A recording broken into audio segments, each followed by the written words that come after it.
Hey guys, I'm Saurav, welcome to the channel. In this video, I will be talking about Pro mode and Auto mode in mobile photography.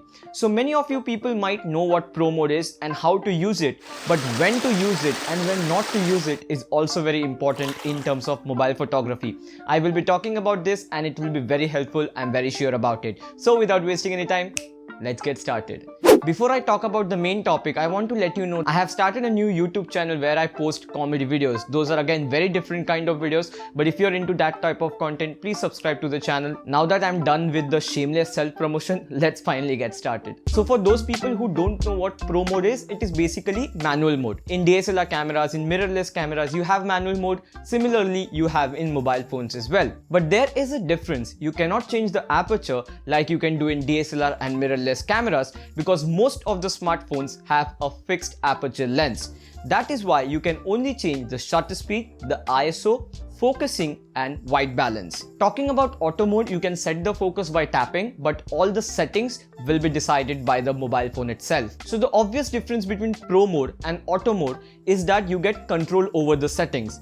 But that doesn't mean auto mode is bad. There are situations where using auto mode can be actually a smart thing to do. I'll talk about that later. Let's first talk about why should you use Pro mode. The first scenario is where you want to capture a particular action movement.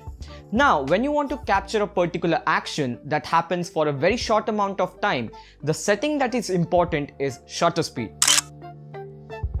If you don't know what shutter speed is, there is a different video dedicated to shutter speed. If you watch that video, you will understand it in more depth. Now, the auto mode doesn't know that you want to freeze the particular action, and that is why even though you wanted to freeze it, since the auto mode did not understand it, it can result in a shaky image because it actually used a slower shutter speed. That is where you have to use the Pro mode. Now, what shutter speed should you use? Again, depends on the actual motion. There is no best shutter speed as such. It all depends on how fast the motion is. The second scenario is completely opposite of this, where you use a slower shutter speed to capture long exposure images.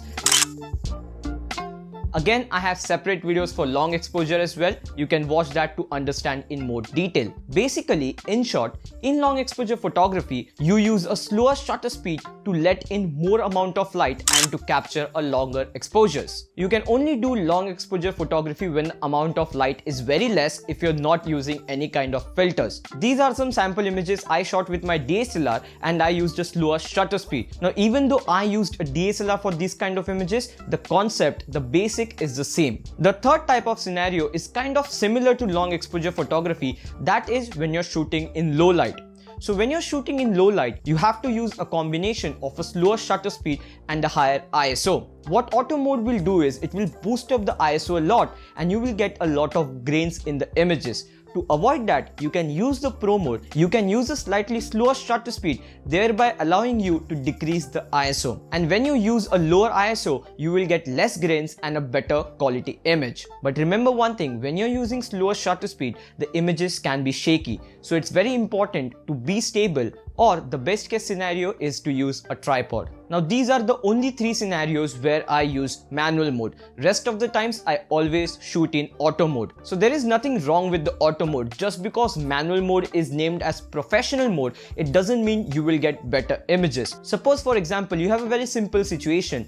Doesn't matter if you're using auto mode or Pro mode, you will get a very similar type of image. So why to spend so much time adjusting and figuring out the settings where you can use that time to compose and frame the image and get better images. So suppose you're shooting in a situation where there is ample amount of light available, you don't have to worry about freezing a particular motion, you don't have to worry about higher ISO because there's a lot of light coming in, then always go with auto mode. With the help of auto mode, you will still get good images, but you save a lot of time. Now this is a very small tip, but if you do a lot of mobile photography, you will realize that this is a very important tip. Understanding when to use Pro mode, when to use auto mode is very important in mobile photography, and it will come with practice. Eventually, as you practice more, you will get a good grasp of it. I hope you liked the video, guys. If you liked it, press the like button. If you're new to the channel, you want more content related to mobile photography, subscribe to the channel for more such content. I'll talk to you guys in the next one. Bye.